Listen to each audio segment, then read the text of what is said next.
சிறப்பு புலனாய்வு குழு அதிகாரி தமிழ்நாடு காவல்துறையைச் சேர்ந்தவர் என சிறுவனின் தந்தை தரப்பு கோரிக்கை வைத்திருந்த நிலையில் சிபிஐ விசாரணை தேவையில்லை என தமிழக அரசு கூறியிருக்கிறது. கரூர் நெரிசல் மரண வழக்கு தொடர்பான விசாரணை தற்போது மீண்டும் தொடங்கியிருக்கிறது. அதில் தமிழக அரசு தரப்பிலிருந்து வாதம் முன்வைக்கப்பட்டிருக்கிறது. இந்த வழக்கில் சிபிஐ விசாரணை தேவையில்லை என்ற வாதத்தை தமிழ்நாடு அரசு தரப்பு முன்வைத்திருக்கிறது. விவரங்களோடு செய்தியாளர் கணபதி இணைந்திருக்கிறார். கணபதி, சிபிஐ விசாரணை வேண்டும் அப்படின்னு அது தொடர்பான மனு மீண்டும் விசாரணைக்கு வந்திருக்கு. தமிழக அரசு தரப்பிலிருந்து சிபிஐ விசாரணை தேவையில்லை அப்படின்னு அவங்க வாதத்தை முன் வச்சிருக்கிறாங்க. என்ன விவரம் கணபதி? கரூர் துயரம் தொடர்பான பல்வேறு தரப்புகளின் மனுக்களை உச்சநீதிமன்றம் தொடர்ந்து விசாரித்துக் கொண்டிருக்கிறது. 2 மணிக்கு விசாரணை தொடங்கும் என தெரிவித்த நிலையில் மீண்டும் தற்போது விசாரணை நடைபெற்றுக் கொண்டிருக்கிறது. நீதிபதி மகேஸ்வரி அமர்விலே இந்த விசாரணை நடைபெற்று வருகிறது. இதில் உயிரிழந்தோர் சிலர் சார்பாகவும் அவர்களது குடும்பத்தினர் வழக்கு மனு தாக்கல் செய்திருக்கிறார்கள். அந்த மனுக்களும் தற்போது விசாரணைக்கு எடுத்துக்கொள்ளப்பட்டிருக்கின்றன. அது தொடர்பான கேள்விகளையும் நீதிபதிகள் எழுப்பி வருகிறார்கள். இதிலே முதல் கட்டமாக உயிரிழந்த சிறுவனின் தந்தையான பன்னீர்செல்வம் என்பவர் இந்த விவகாரத்திலே தனிநபர் ஆணையம் மூலமாக விசாரணை நடைபெறுகிறது. மேலும் சிறப்பு குழு மூலமாக விசாரணை நடந்து கொண்டிருக்கிறது. எந்த போதிலும் நாங்கள் யாரையும் குற்றம் சாட்டவில்லை, உண்மை வெளியே வர வேண்டும் என்பதற்காக சிபிஐ விசாரணை தேவை என கோரிக்கை வைக்கிறோம் என்று தெரிவித்திருக்கிறார்கள். அதே போலவே வேறு பலரும் இந்த கரூர் துயர சம்பவம் தொடர்பாக மனுக்களை தாக்கல் செய்திருக்கிறார்கள். சிறுவனின் ரித்விக் என்கிற சிறுவனின் தந்தையான பன்னீர்செல்வம் தரப்பிலே முதலில் இதற்கான கோரிக்கைகள் வைக்கப்பட்டன. மாநில அரசு அதிகாரிகள், அதாவது தமிழ்நாடு காவல்துறை அதிகாரிகள் விசாரணையிலே உண்மை வெளிவருமா என்கிற சந்தேகம் இருப்பதால் நான் சிபிஐ விசாரணை கோருகிறேன் என தெரிவித்திருக்கிறார். இதற்கு தமிழ்நாடு அரசும் எதிர்ப்பு தெரிவித்துள்ளது. இத்தகைய சூழ்நிலையில்தான் தற்போது விசாரணை தொடர்ந்து கொண்டிருக்கிறது. அஸ்ரா கர்க் மிகவும் மூத்த அதிகாரி, சிபிஐ அமைப்பிலே முன்பு பணியாற்றியவர். இவர் சிறப்பாக பணியாற்றி உண்மைகளை வெளிக்கொணர்வார் என்கிற நம்பிக்கை இருக்கிறது என்று தமிழ்நாடு அரசு தனது நிலைப்பாட்டை நீதிமன்றத்திலே வலியுறுத்தி இருக்கிறது. அதே போலவே எல்லா வழக்குகளையும் சிபிஐ விசாரிப்பது என்பது சரியான நடைமுறையாக இருக்காது. மிகவும் அரிதாக மட்டுமே இது போன்ற விசாரணைகள் சிபிஐக்கு பரிந்துரைக்கப்பட வேண்டும் எனவும் தனது வாதத்தை முன்வைத்திருக்கிறது. ஓய்வு பெற்ற நீதிபதி அருணா ஜெகதீசன் தலைமையில் ஒரு நபர் ஆணையம் விசாரணை நடத்தி வருகிறது என்கிற விவரத்தையும் உச்சநீதிமன்றத்திலே தமிழ்நாடு அரசு தெரிவித்திருக்கிறது. இப்படி பல்வேறு விதமான வாதங்கள் வந்து கொண்டிருக்கின்றன. தமிழக வெற்றி கழகம் சார்பாக மூத்த வழக்கறிஞர்கள் முகுல் ரோத்தகி மற்றும் கோபால் சுப்பிரமணியம் ஆகியோர் தங்களுடைய வாதங்களை முன்னெடுத்து வைக்கிறார்கள். அதே போலவே தமிழ்நாடு அரசு சார்பாக மூத்த வழக்கறிஞர் முகுல் ரோத்தகி மற்றும் தில்சன் ஆகியோர் தங்களுடைய தரப்பு வாதங்களை முன்னெடுத்து வைத்து வருகிறார்கள். அதே போல அபிஷேக் சிங்வியும் ஆஜராகி தனது வாதங்களை முன்னெடுத்து வைத்து வருகிறார்.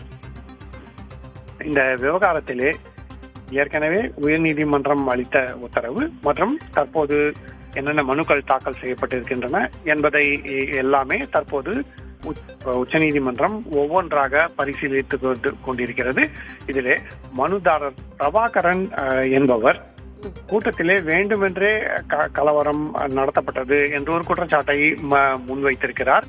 விஜய் மீது செருப்பு எறியப்பட்டது, பின்னர் ரவுடிகள் கூட்டத்தில் நுழைந்து அமளியை ஏற்படுத்தினார்கள், காவல்துறை தடியடி நடந்தது என்று பல்வேறு குற்றச்சாட்டுகளை அவர் முன்வைத்திருக்கிறார். இந்த விஷயங்கள் எல்லாம் எந்த அளவுக்கு ஆதாரங்கள் உடையவை போன்ற விவரங்களை எல்லாம் தற்போது ஒவ்வொன்றாக உச்சநீதிமன்ற நீதிபதிகள் விசாரித்துக் கொண்டிருக்கிறார்கள். திமுக பிரமுகர் ஒருவர் சமூக வலைதளத்திலே வெளியிட்ட பதிவு உள்ளிட்ட பல்வேறு விவரங்கள் தற்போது உச்சநீதிமன்றத்தின் முன் வைக்கப்பட்டிருக்கின்றன. ஆகவே ஏன் இந்த மாதிரியான சம்பவம் நடந்தது, உடற்கூறு ஏன் இரவில் நடத்தப்பட்டது போன்ற விஷயங்கள் எல்லாம் தற்போது உச்சநீதிமன்றத்தின் கேள்விகளாக வைக்கப்பட்டிருக்கின்றன. அப்போது மாவட்ட நிர்வாகத்தின் சிறப்பு அனுமதியுடன் இரவில் உடற்கூறு நடத்தலாம் என்கிற நடைமுறையும் விளக்கமாக தெரிவிக்கப்பட்டிருக்கிறது. ஆகவே இப்படி பல்வேறு விஷயங்கள், குற்றச்சாட்டுகள் முன்வைக்கப்படுவதும் அதற்கான விவரங்கள் என்ன என்பதை உச்ச நீதிமன்ற நீதிபதிகள் கேட்டறிவதுமாக தற்போது விசாரணை நடைபெற்றுக் கொண்டிருக்கிறது. உணவு இடைவேளைக்கு முன்பு நடைபெற்ற விசாரணை தற்போது 2 மணியிலிருந்து மீண்டும் தொடர்ந்து கொண்டிருக்கிறது. செந்தில் பாலாஜியை குற்றம் சாட்டியிருக்கிறார் சிறுவனின் தந்தை. அது தொடர்பான விவரம் இருக்கா? என்ன குற்றச்சாட்டு செந்தில் பாலாஜி அவர்கள் மீது சிறுவனின் தந்தை சொல்லியிருக்கிறாரு? அதாவது மனுதாரர் பிரபாகரன் என்பவர் தரப்பிலே வைக்கப்பட்ட வாதத்திலே தமிழக வெற்றி கழக தலைவர் விஜய் கூட்டத்தில் இது போன்ற தள்ளுமுள்ளு நடைபெற உள்ளது என மாலை 3:15 மணி அளவிலே திமுக உறுப்பினர் ஒருவர் சமூக வலைதளத்தில் பதிவிட்டுள்ளார் என்பதும், அந்த பதிவிட்டுள்ள நண்பர் முன்னாள் அமைச்சரான செந்தில் பாலாஜிக்கு தொடர்புடையவர் என்பதும் ஒரு குற்றச்சாட்டாக உச்சநீதிமன்றத்திலே வைக்கப்பட்டது. மேலும் இந்த தள்ளுமுள்ளு தானாக ஏற்பட்டதில்லை, வேண்டுமென்றே உண்டாக்கப்பட்டது என்கிற குற்றச்சாட்டும் அந்த பிரபாகரன் தரப்பிலே வைக்கப்பட்டது. இதையெல்லாம் நீதிபதிகள் கேட்டு அதற்கான விவரங்கள் என்ன என்பதையும் கேட்டறிந்து கொண்டிருக்கிறார்கள்.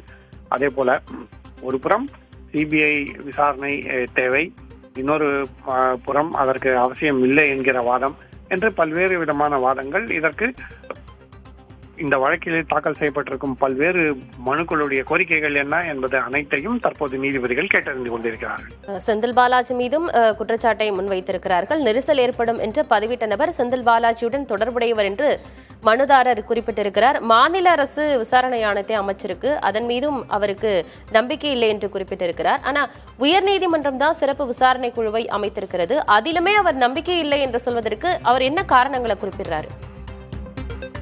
அதில் சொல்லப்படும் முக்கியமான காரணம் என்னவென்றால், அந்த குழுவிலே உள்ளவர்கள் தமிழக காவல் அதிகாரிகள்.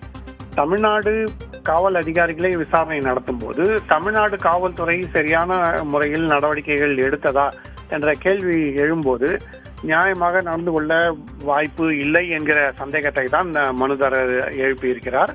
ஆகவேதான் இந்த விவகாரத்தை சிபிஐ விசாரிக்க வேண்டும், தமிழ்நாடு காவல்துறை அதிகாரிகள் விசாரணை செய்தால் உண்மை வெளிவருமா என்று ஒரு கேள்விக்குறி இருக்கிறது என்பதை சுட்டிக்காட்டி அதையே சிபிஐ விசாரணைக்கு காரணமாக தெரிவித்திருக்கிறார்.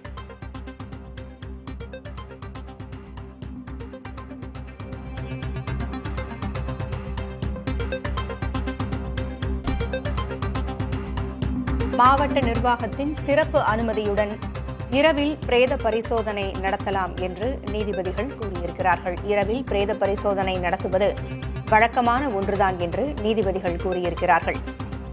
இறந்தவர்களின் உடலை இரவோடு இரவாக பிரேத பரிசோதனை செய்ததில் சந்தேகம் இருப்பதாக சிறுவனின் தந்தை கூறியிருந்த நிலையில் நீதிபதிகள் அதை தெளிவுபடுத்தியிருக்கிறார்கள். இரவோடு இரவாக பிரேத பரிசோதனை நடத்துவது வழக்கமான நடைமுறைதான் என்று நீதிபதிகள் கூறியிருக்கிறார்கள்.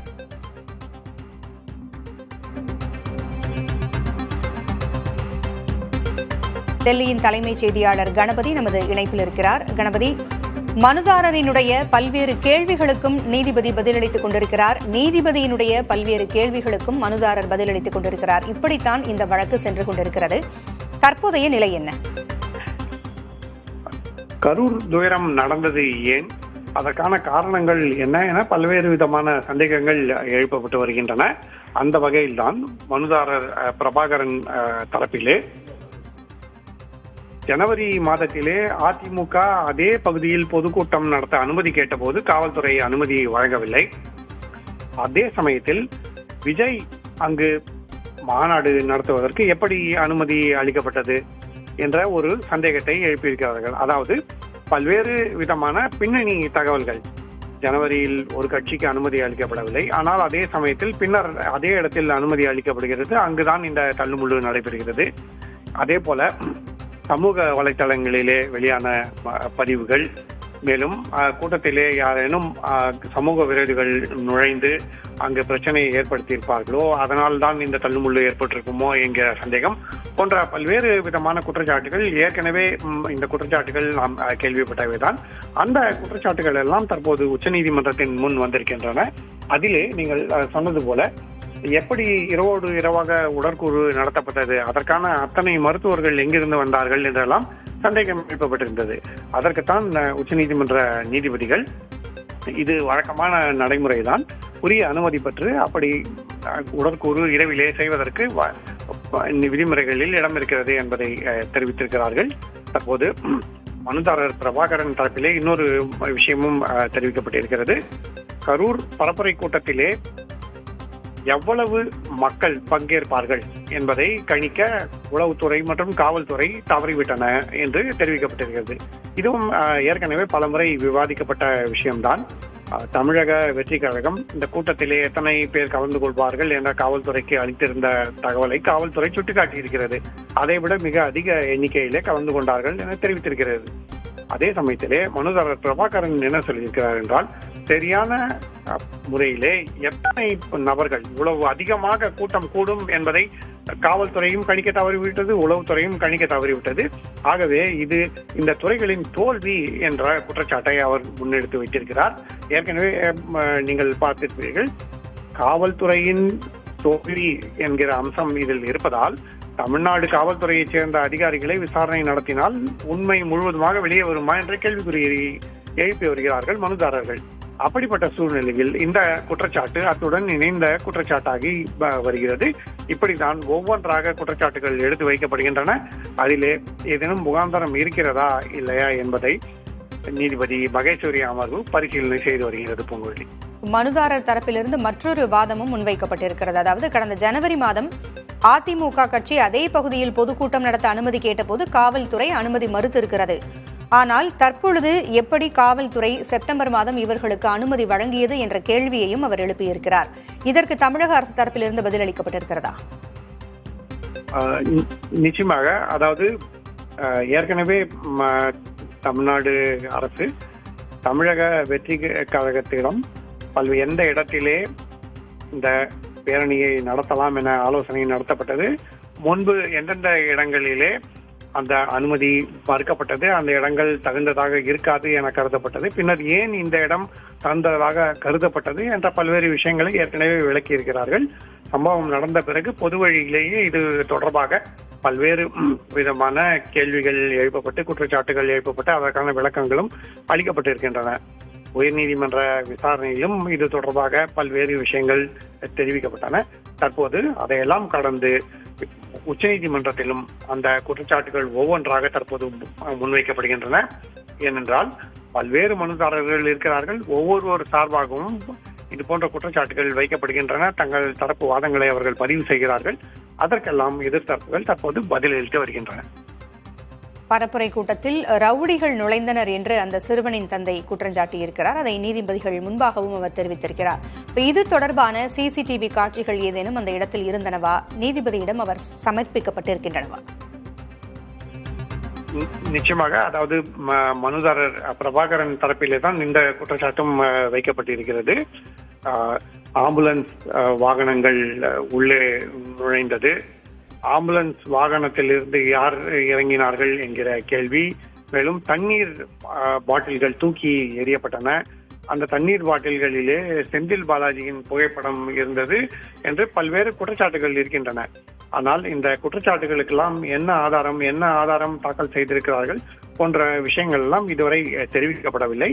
குற்றச்சாட்டுகள் என்னென்ன என்பது வாதங்களாக தற்போது எடுத்து வைக்கப்பட்டுக் கொண்டிருக்கின்றன. அடுத்த கட்டமாக நீதிபதிகளின் கேள்விகள் அடிப்படையில், எதிர்த்தாரங்களின் பதில் வாதங்களின் அடிப்படையிலே இந்த குற்றச்சாட்டுகள் கேள்விக்குறியாக்கப்படும். அந்த சமயத்திலே இதற்கான ஆதாரங்கள் இருந்தால் அதை தாக்கல் செய்வதற்கான வாய்ப்பு இருக்கிறது. பொங்கல் கரூர் சம்பவத்திற்கு காவல்துறையின் முழு தோல்வியே காரணம் என்று சிறுவனின் தந்தை முழுதாக காவல்துறையையே குற்றஞ்சாட்டி கூறியிருக்கிறார். இதற்கு நீதிபதிகள் என்ன சொல்லியிருக்கிறாங்க கணபதி? நிச்சயமாக. அதாவது முதலில் காவல்துறை சரியான இடத்தை தேர்ந்தெடுத்து அங்கு அனுமதியை அளிக்கவில்லை எனவும், மேலும் எவ்வளவு நபர்கள் கூடுவார்கள் என்பதை சரியாக கணிக்க தவறிவிட்டது எனவும், சட்டம் ஒழுங்கு பிரச்சனை ஏற்பட்டது எனவும் பல்வேறு குற்றச்சாட்டுகள் மனுதாரர் பிரபாகரன் தரப்பிலே வைக்கப்பட்டிருக்கின்றன. ஆகவே இந்த குற்றச்சாட்டுகள் எல்லாம் ஏற்கனவே இருந்த குற்றச்சாட்டுகள் என்றாலும் தற்போது உயர்நீதிமன்ற விசாரணையை கடந்து உச்சநீதிமன்றத்திலே இந்த குற்றச்சாட்டுகள் மீண்டும் முன்வைக்கப்படுகின்றன என்பதாலும் இது தொடர்பாக என்ன ஆதாரங்கள் தாக்கல் செய்யப்படும், புதிய ஆதாரங்கள் இங்கே உச்சநீதிமன்றத்தில் முன் வைக்கப்படுமா போன்ற கேள்விகள் இருக்கின்றன. இதில் எதிர்த்தரப்பு வாதங்கள், அதாவது குறிப்பாக தமிழ்நாடு அரசு தரப்பு வாதங்கள் இதற்கு பதில்களாக வழங்கப்பட்ட பிறகு இந்த விஷயத்திலே நீதிபதிகள் அடுத்த கட்டமாக என்ன நடவடிக்கைகள் எடுக்க வேண்டும், என்ன ஆதாரங்களை நீதிமன்றத்தின் வைக்க உத்தரவிட வேண்டும் என்றெல்லாம் அடுத்த கட்ட நடவடிக்கைகளிலே தெரிய வரும். ஆகவே நீண்ட விசாரணையாக இன்று உணவு இடைவேளைக்கு முன்பும் அதற்கு பின்பும் தற்போது இந்த விசாரணை தொடர்ந்து கொண்டிருக்கிறது. மதியம் உணவு இடைவேளைக்கு மட்டும் கிட்டத்தட்ட 1 மணி நேரம் விசாரணை நடைபெற்றிருக்கிறது. ஆகவே இந்த விசாரணையின் இறுதியில் தான் இது போன்ற பல்வேறு கேள்விகளுக்கு பதில் கிடைக்கும். பூங்குழலி, சென்னை உயர்நீதிமன்ற வரம்பிற்குள் வராத வழக்கை விசாரித்தது ஏன் என்று நீதிபதிகள் கேள்வி எழுப்பியிருந்தார்கள். தற்பொழுது உச்சநீதிமன்றத்தில் இந்த வழக்கு தீவிரமடைந்திருக்கிறது, விசாரணை தீவிரமடைந்திருக்கிறது. இருதரப்பும் தங்களது வாதங்களை முன்வைத்துக் கொண்டிருக்கிறார்கள். சிறுவனது தந்தை தனது பல்வேறு விதமான கேள்விகளை வாதங்களாக முன்வைத்துக் கொண்டிருக்கிறார். சென்னை உயர்நீதிமன்ற வரம்புக்குள் வராத வழக்கை விசாரித்தது ஏன் என்று உச்சநீதிமன்ற நீதிபதிகளும் கேள்வி எழுப்பிக் கொண்டிருக்கிறார்கள். மதியம் 2 மணிக்கு மீண்டும் விசாரணை தொடங்கப்படும் என்று கூறிய நிலையில் தற்பொழுது விசாரணை நடைபெற்று வருகிறது. சிறப்பு விசாரணை குழுவை குற்றஞ்சாட்டவில்லை என்று உச்சநீதிமன்றத்தில் சிறுவனின் தந்தை தரப்பு தனது வாதத்தை முன்வைத்திருக்கிறது. சிறப்பு விசாரணை குழு அதிகாரி தமிழ்நாடு காவல்துறையைச் சேர்ந்தவர் என்று சிறுவனின் தந்தை தரப்பு வாதத்தை முன்வைத்திருக்கிறது. எப்படியாயினும் இந்த விவகாரத்தில் உண்மை நிலை வெளியே வர வேண்டும் என்பதுதான் 2 தரப்பைச் சேர்ந்தவர்களினுடைய வாதங்களாக இருக்கின்றன. நீதிபதி இருதரப்பு வாதங்களையும் கேட்டு வருகிறார். இடையிடையே தங்களது விளக்கங்களையும் அளித்து வருகிறார். தங்களுக்கு கேட்க எழும் கேள்விகளையும் இருதரப்பினரிடமும் நீதிபதி கேட்டு வருகிறார்.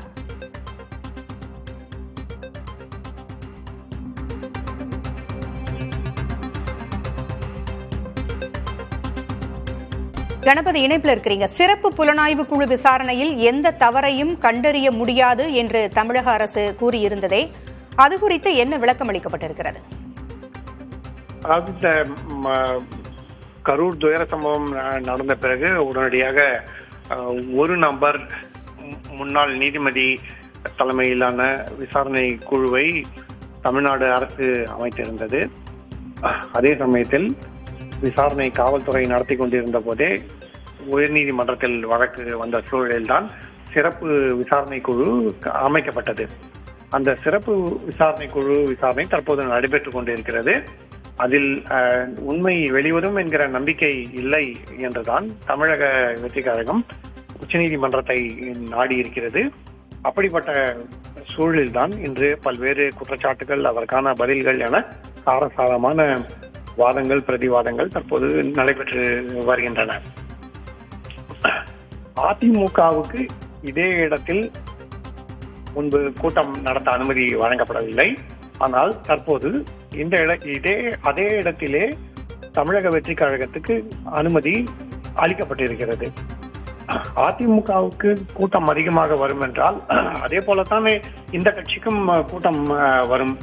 ஆகவே இதில் குற்றம் யார் மீது இருக்கிறது, காவல்துறை மீது இருக்கிறது என்று மனுதாரர்கள் தரப்பிலே குற்றம் சாட்டப்படுகிறது. ஆகவேதான் நீதிபதிகள் இது தொடர்பான ஒவ்வொரு மனுதாரரின் குற்றச்சாட்டையும் ஒவ்வொன்றாக கேட்டு வருகிறார்கள். நீதிபதி மகேஸ்வரி அவர்கள் இந்த விவகாரத்திலே எனக்கு புரியாத விஷயம் என்னவென்றால், சென்னை நீதிமன்றம் உத்தரவிட்டது எப்படி? ஏற்கனவே மதுரை அமர்விலே இதே தொடர்பான வழக்கு நிலுவையில் இருக்கிறது. அதற்கான முகாந்திரங்கள் வேறாக இருந்தாலும் இரண்டுக்குமான பல்வேறு பொதுவான விஷயங்கள் இருக்கின்றன.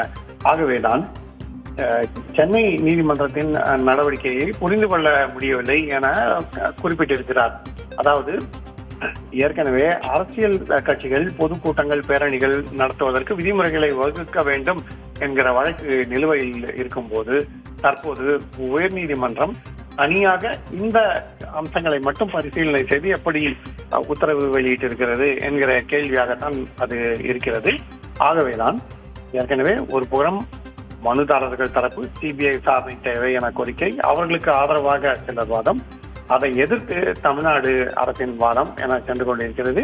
இந்நிலையில்தான் உச்சநீதிமன்ற நீதிபதிகள் பல்வேறு அம்சங்கள் குறித்து தங்களுடைய சந்தேகங்களை கேள்விகளாக வெளியிட்டு அதற்கான பதில்களை பெற்றுக் கொண்டிருக்கிறார்கள். பூங்கொழி, உச்சநீதிமன்றத்தில் சிறுவனின் தரப்பு தனது வாதங்களை முன்வைத்துக் கொண்டிருக்கிறது. சிறுவனினுடைய தந்தை தனது தரப்பு வாதத்தை முன்வைத்துக் கொண்டிருக்கிறார். நெரிசல் ஏற்படும் என்று திமுக உறுப்பினர் ஒருவர் முன்பே பதிவிட்டிருந்தார் என்றும் சிறுவனின் தந்தை கூறியிருக்கிறார். நெரிசல் ஏற்படும் என்று பதிவிட்ட நபர் செந்தில் பாலாஜியோடு தொடர்புடையவர் என்றும் சிறுவனின் தந்தை கூறியிருக்கிறார். கூட்ட நெரிசல் ஏற்படும் என்று காவல்துறையை தவிர அனைவருக்கும் தெரிந்திருக்கிறது என்றும் சிறுவனின் தரப்பு தனது வாதத்தை முன்வைத்திருக்கிறது. கூட்டத்தில் வீசப்பட்ட தண்ணீர் பாட்டிலில் செந்தில் பாலாஜியின் படம் இருந்தது என்றும் சிறுவனின் தந்தை தரப்பு கூறியிருக்கிறது. இறந்தவர்களின் உடலை இரவோடு இரவாக பிரேத பரிசோதனை செய்ததில் சந்தேகம் எழுவதாகவும் சிறுவனின் தந்தை தரப்பு கூறியிருந்தது. இதற்கு பதிலளித்த உச்சநீதிமன்ற நீதிபதிகள், இரவோடு இரவாக பிரேத பரிசோதனை செய்வது வழக்கமான நடைமுறைகளில் ஒன்றுதான் என்றும் விளக்கமளித்திருந்தார்கள். சிறுவன் தந்தை தரப்பிலிருந்து பல்வேறு வாதங்கள் முன்வைக்கப்பட்டுக் கொண்டிருக்கின்றன. கரூர் சம்பவத்திற்கு காவல்துறையின் முழு தோல்வியே காரணம் என்றும் அவர் கூறியிருக்கிறார். சிறுவன் தந்தையின் வலி தங்களுக்கு புரிகிறது என்று அரசு தரப்பு வழக்கறிஞர் அபிஷேக் சிங்வி கூறியிருக்கிறார். எஸ்ஐடி விசாரணையில் எந்த தவறும் இல்லை, எனவே சிபிஐ விசாரணை தேவையில்லை என்று தமிழக அரசு தனது தரப்பு வாதத்தை முன்வைத்திருக்கிறது. மாநில காவல்துறை விசாரணையில் உண்மை வெளிவரும் என்ற நம்பிக்கையே இல்லை என்று சிறுவனின் தரப்பு கூறப்பட்டிருந்த நிலையில் இந்த விசாரணையில் எந்த தவறும் இல்லை, எனவே சிபிஐ விசாரணை தேவையில்லை என்று தமிழக அரசு கூறியிருக்கிறது. பரப்புரை கூட்டத்தில் ரவுடிகள் புகுந்தார்கள் என்று சிறுவனின் தந்தை தரப்பிலிருந்து குற்றஞ்சாட்டப்பட்ட நிலையில் இது ஆதாரமற்ற குற்றச்சாட்டு என்று அரசு தரப்பு தனது விளக்கத்தை அளித்திருக்கிறது. கரூர் கூட்ட நெரிசல் சம்பவம் தொடர்பான வழக்குகள் உச்சநீதிமன்றத்தில் விசாரணைக்கு எடுத்துக் கொள்ளப்பட்டிருக்கும் நிலையில் இருதரப்பு வாதங்களும் சூடுபிடித்திருக்கின்றன. நீதிபதிகள் இருதரப்பு வாதங்களையும் உன்னிப்பாக கவனித்து வருகிறார்கள். சிறுவன் தந்தை தரப்பிலிருந்து பல்வேறு குற்றச்சாட்டுகள் முன்வைக்கப்பட்டிருக்கின்றன. தமிழக அரசும் தனது தரப்பு வாதங்களையும் பதில்களையும் முன்வைத்துக் கொண்டிருக்கிறது. நீதிபதிகளும் தங்கள் தரப்பு கேள்விகளையும் கேட்டுக் கொண்டிருக்கிறார்கள்.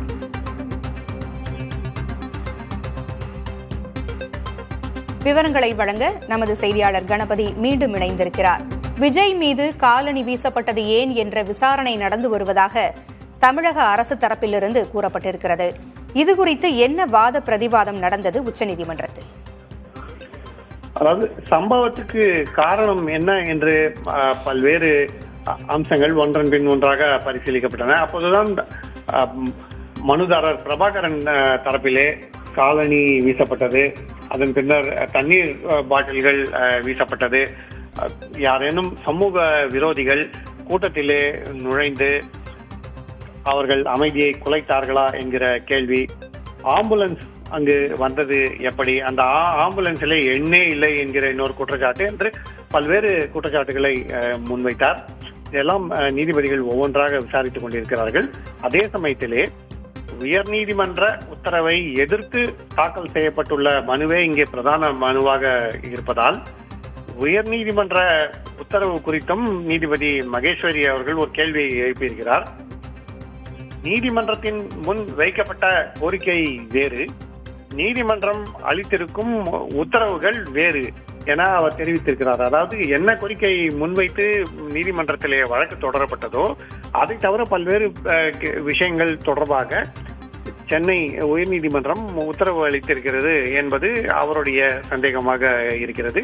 இந்த விஷயத்தையும் அவர் எழுப்பியிருக்கிறார். ஆகவே சம்பவம் தொடர்பான விசாரணையை யார் நடத்த வேண்டும் என்பது மட்டுமல்லாமல் உயர்நீதிமன்றத்தின் உத்தரவிலே முகாந்தரம் எப்படி இருக்கிறது, அது என்ன கோரிக்கை வைக்கப்பட்டதோ அதன் அடிப்படையிலே பரிசீலனை செய்யப்பட்டிருக்கிறதா என்ற கேள்வியும் சேர்ந்து தற்போது எழுந்திருக்கிறது. பூங்குழலி, மகேஸ்வரி தரப்பிலிருந்து எதற்கு அனுமதி வழங்கப்பட்டது, எந்த நிபந்தனையும் பின்பற்றாத பொழுது அனுமதி வழங்கக்கூடாது என்று சொல்லிய பொழுது எதற்காக அனுமதி வழங்கினீர்கள் என்று அரசு தரப்பை கேள்வி கேட்டிருக்கிறார். அதற்கு என்ன பதிலளிக்கப்பட்டது கணபதி?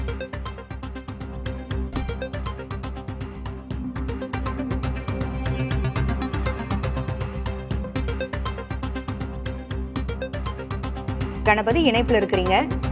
பல்வேறு நிபந்தனைகள் விதிக்கப்பட்டுதான் இந்த தேர்தல் பிரச்சார கூட்டத்திற்கு அனுமதி வழங்கப்பட்டது.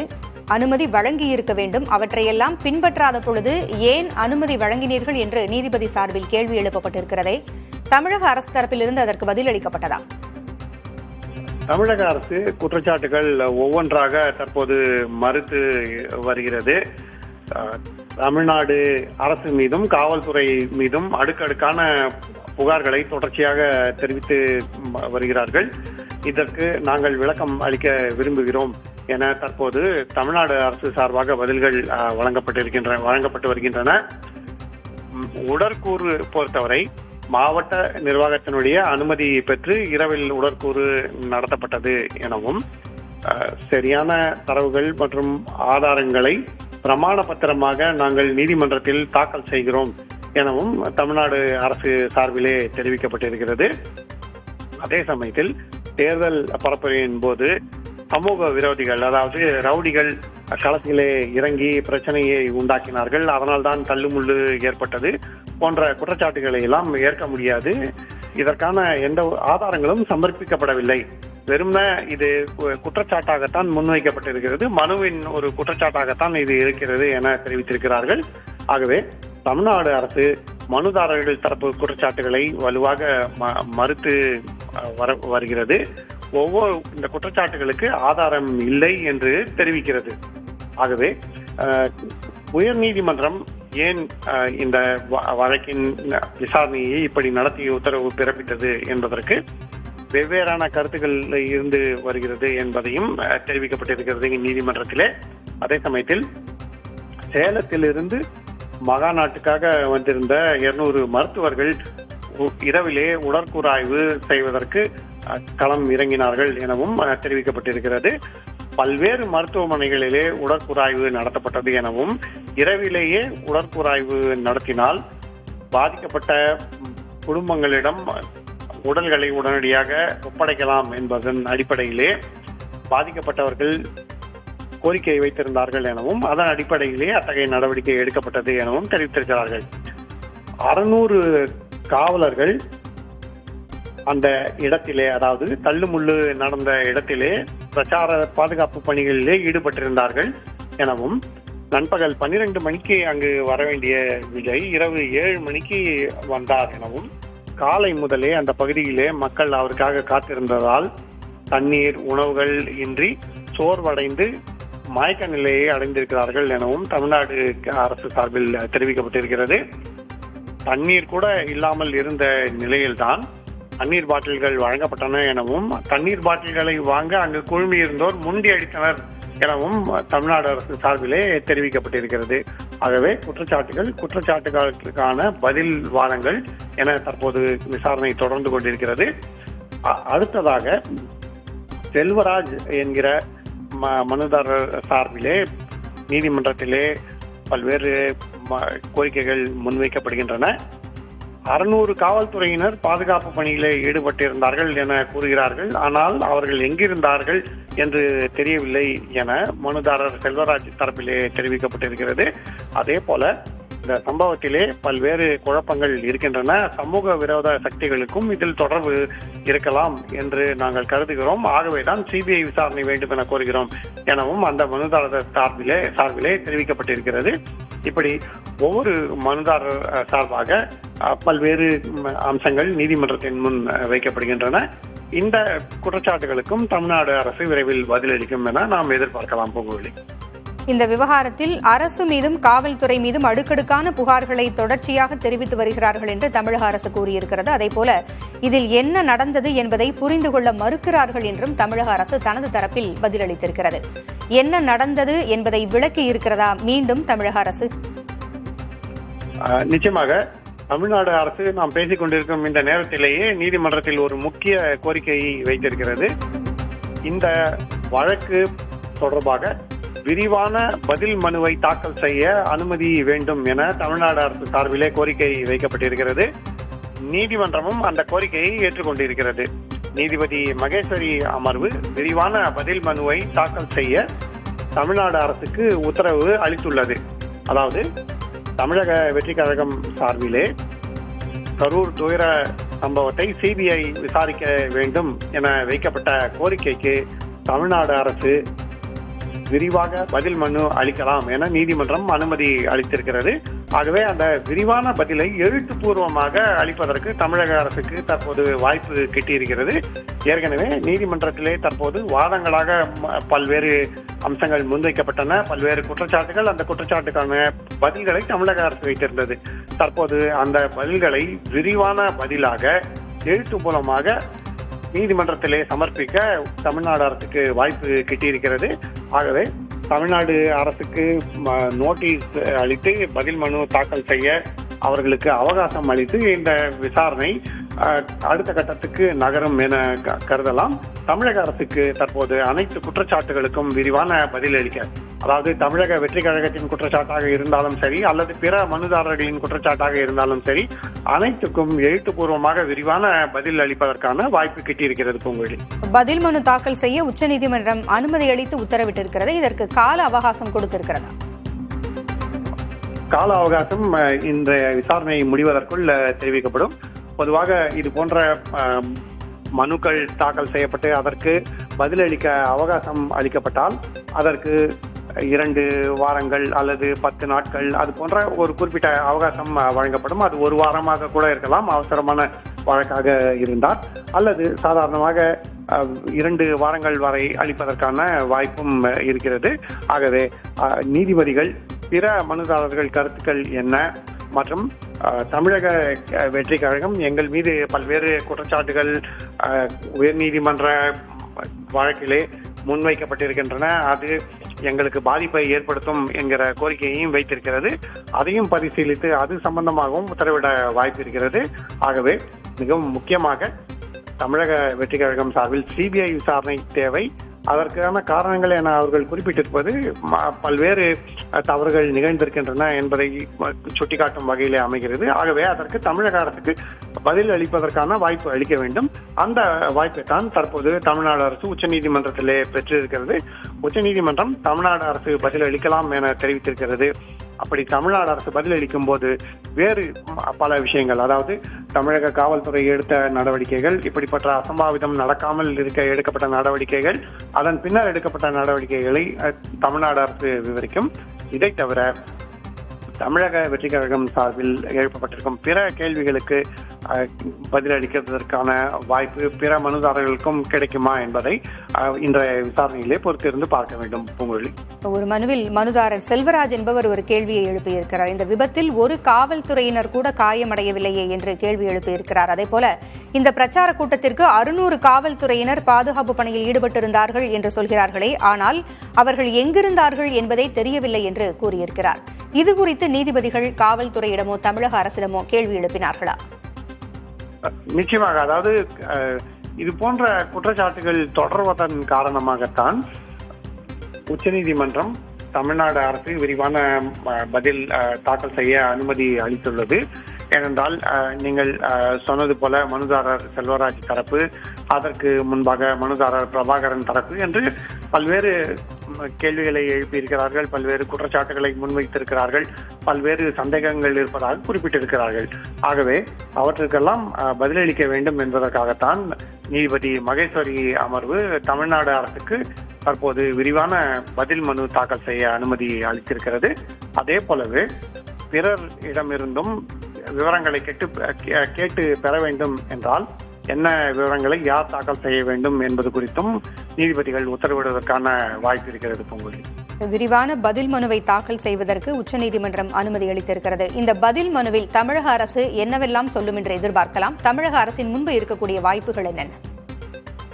நிச்சயமாக, அதாவது சம்பவத்துக்கு முந்தைய நடவடிக்கைகள், சம்பவத்துக்கு முன்னால் எடுக்கப்பட்ட நடவடிக்கைகள் என்றால் அனுமதி அளிக்கப்பட்ட விவகாரம், பேரணி நடத்துவதற்கான இடத்தை தேர்வு செய்வது, ரோட் ஷோ எங்கிருந்து எங்கு செல்லும் என்பது தொடர்பான அனுமதி, எந்த இடங்களில் அனுமதி மறுக்கப்பட்டன, இந்த இடத்தில் ஏன் அனுமதி வழங்கப்பட்டது, எத்தனை பேர் கலந்து கொள்ள அனுமதி கோரப்பட்டது, இத்தனை பேர் கலந்து கொள்வார்கள் என சொல்லியதை விட அதிக எண்ணிக்கையிலே கலந்து கொண்டிருக்கிறார்களே, அது தொடர்பாக என்ன நடவடிக்கைகள் எடுக்கப்பட்டது, இதெல்லாம் சம்பவத்துக்கு முந்தைய நடவடிக்கைகள், அது தொடர்பான விவரங்கள். சம்பவம் நடந்தபோது அங்கு என்ன நடந்தது, ஏன் தள்ளுமுள்ளு ஏற்பட்டது, தண்ணீர் பாட்டில்களுக்காக தள்ளுமுள்ளு ஏற்பட்டதா, தண்ணீர் பாட்டில்களை தூக்கி எறிந்தது யார் போன்ற விஷயங்கள் அங்கு அவ்வளவு தாமதமாக நடிகர் விஜய் வந்ததன் காரணமாக அங்கு மக்கள் காத்து கிடந்தார்கள் பல மணி நேரமாக. அவர்களுக்கு உணவு இல்லை, தண்ணீர் இல்லை. அது தொடர்பாக என்ன நடவடிக்கை எடுக்கப்பட்டது, ஆம்புலன்ஸ் வாகனம் வந்தது. பின்னர் சம்பவத்துக்கு பிந்தைய நடவடிக்கைகள், அதாவது தள்ளுமுள்ளு ஏற்பட்ட பிறகு பாதிக்கப்பட்டவர்கள் எப்படி மருத்துவமனைகளுக்கு கொண்டு செல்லப்பட்டார்கள், அவர்களுக்கு விரைவாக சிகிச்சை அளிக்க என்ன முயற்சி செய்யப்பட்டது, சிகிச்சை பலனின்றி உயிரிழந்தவர்கள் உடற்கூறாய்வு செய்யப்பட்டது குறித்தும் கேள்விகள் எழுப்பப்பட்டிருக்கின்றன. உடல்கள் ஒப்படைக்கப்பட்டது. அதன் பின்னால் எடுக்கப்பட்ட நடவடிக்கைகள், அதாவது தமிழ்நாடு அரசை பொறுத்தவரை தமிழ்நாடு அரசுதான் தனிநபர் விசாரணை ஆணையத்தை அமைத்தது. அதற்கான விளக்கங்கள் ஆகியவையும் தமிழ்நாடு அரசு தனது விரிவான பதில் மனுவிலே தாக்கல் செய்யலாம். இப்படி சம்பவத்துக்கு முந்தைய, சம்பவம் நடைபெற்ற போது, சம்பவத்துக்கு பிந்தைய என பல்வேறு வகையான நடவடிக்கைகள் தொடர்பான விளக்கங்களை தமிழக அரசு அளிப்பதற்கான வாய்ப்பு இருக்கிறது. இதையெல்லாம் தமிழ்நாடு அரசு தாக்கல் செய்த பிறகு அடுத்த விசாரணையிலே நீதிபதி மகேஸ்வரி அமர்வு பரிசீலனையில் எடுத்துக்கொள்வதற்கான வாய்ப்பு இருக்கிறது. பொங்குவிலே மனுதாரர் தரப்பிலிருந்து மற்றொரு கேள்வியும் முன்வைக்கப்பட்டிருக்கிறது, மற்றொரு சந்தேகம் என்று கூட சொல்லலாம். பல சமூக விரோத சக்திகளும் இதில் உள் இருக்கிறார்கள், இங்கே இறங்கி இருக்கிறார்கள் அப்படிங்கிற ஒரு சந்தேகத்தையும் அவர்கள் எழுப்பியிருக்கிறார்கள். எதை ஆதாரமாக வைத்து அவர்கள் இந்த குற்றச்சாட்டை முன் வச்சிருக்கிறாங்க? இது அவர்களுடைய குற்றச்சாட்டாகத்தான் இருக்கிறது. ஆகவேதான் தமிழக அரசு சொல்லியிருக்கிறது, எந்த விதமான ஆதாரமும் இல்லாமல் அடுக்கடுக்காக குற்றச்சாட்டுகளை முன்வைக்கிறார்கள் என்று. ஆகவேதான் தற்போது நாம் பார்க்கிறோம், குற்றச்சாட்டுகள் முன்வைக்கப்பட்டால் அதற்கான ஆதாரங்கள் வழங்க வேண்டும். அந்த ஆதாரங்கள் ஒன்று காணொலி காட்சிகளாகவோ அல்லது நேரடியாக பார்த்த சாட்சிகளாகவோ இருப்பதற்கான வாய்ப்பு இருக்கிறது. ஆனால் அப்படி ஆதாரங்கள் இல்லாமலே இது போன்ற குற்றச்சாட்டுகளை தெரிவிப்பது என்பதை நீதிமன்றங்கள் எப்படி ஏற்றுக்கொள்ளும், ஆதாரங்கள் வேண்டும் என அவர்கள் வலியுறுத்துவதற்கான வாய்ப்பு இருக்கிறது. ஆகவே அடுத்த கட்ட நடவடிக்கைகளிலே நீதிமன்றம் இத்தகைய குற்றச்சாட்டுகளை பரிசீலிப்பதாக இருந்தால் அதற்கான ஆதாரங்களை கேட்கலாம். அதே போல 600 காவல்துறையினர் காவல் பணியிலே ஈடுபட்டிருந்தார்கள். ஆனால் அவர்கள் எங்கே என்றே தெரியவில்லை என்று ஒரு மனுதாரர் கூறுகிறார். 600 காவலர்கள் பணியிலே ஈடுபட்டிருந்தார்கள், எந்தெந்த இடங்களிலே அவர்கள் பணியிலே ஈடுபட்டிருந்தார்கள் போன்ற விவரங்களை தமிழ்நாடு அரசிடம் உச்சநீதிமன்றம் கேட்பதற்கான வாய்ப்பு இருக்கிறது. ஆகவே எந்தெந்த விவரங்கள், எந்தெந்த குற்றச்சாட்டுகள் விசாரணைக்கு ஒத்தவையாக இருக்கின்றனவோ, அதாவது தொடர்புடையவாக இருக்கின்றனவோ, முக்கியத்துவம் வாய்ந்தவையாக இருக்கின்றனோ, அவற்றுக்கான ஆதாரங்களை உச்சநீதிமன்றம் கேட்டு பெறுவதற்கான வாய்ப்பு இருக்கிறது. கரூர் நெரிசல் மரண வழக்கு விசாரணையை உச்சநீதிமன்றம் ஒத்திவைத்து தற்பொழுது உத்தரவிட்டிருக்கிறது. வழக்கில் விரிவான பதில் மனுவை தாக்கல் செய்ய அனுமதிக்க வேண்டும் என்று தமிழ்நாடு அரசு தரப்பிலிருந்து கோரிக்கை வைக்கப்பட்டிருந்தது. இதில் பதில் மனு தாக்கல் செய்ய உச்சநீதிமன்றம் அனுமதி அளித்து உத்தரவிட்டிருந்தது. இந்நிலையில் இன்றைய விசாரணை உச்சநீதிமன்றத்தில் நிறைவடைவதாக கூறப்பட்டு இந்த வழக்கு ஒத்திவைக்கப்பட்டிருக்கிறது. விரிவான பதில் மனுவை தாக்கல் செய்ய தமிழக அரசுக்கு அறிவுறுத்தி உச்சநீதிமன்றம் இந்த வழக்கை ஒத்திவைத்திருக்கிறது. கரூர் நெரிசல் மரண வழக்கு விசாரணை ஒத்திவைக்கப்பட்டிருக்கிறது. உச்சநீதிமன்றம் இந்த உத்தரவையிட்டிருக்கிறது. பல்வேறு தரப்பிலிருந்தும் தங்களது குற்றச்சாட்டுகளையும் தங்கள் தரப்பு வாதங்களையும் முன்வைத்திருந்தார்கள். தமிழக அரசும் தனது தரப்பு வாதத்தையும் தனது தரப்பு பதில்களையும் தெரிவித்திருந்தது. இந்நிலையில் நீதிபதியும் தனது தரப்பு கேள்விகளையும் எழுப்பியிருந்தார். தமிழக அரசு அனைத்திற்கும் விரிவான பதில் மனுவை தாக்கல் செய்வதற்காக அவகாசம் கோரியிருந்த நிலையில் அதற்கு உச்சநீதிமன்றம் அனுமதி அளித்திருந்தது. இந்நிலையில் இந்த வழக்கை உச்சநீதிமன்றம் ஒத்திவைத்திருக்கிறது. இன்றைய விசாரணை நிறைவடைந்ததாகவும் கூறியிருக்கிறது.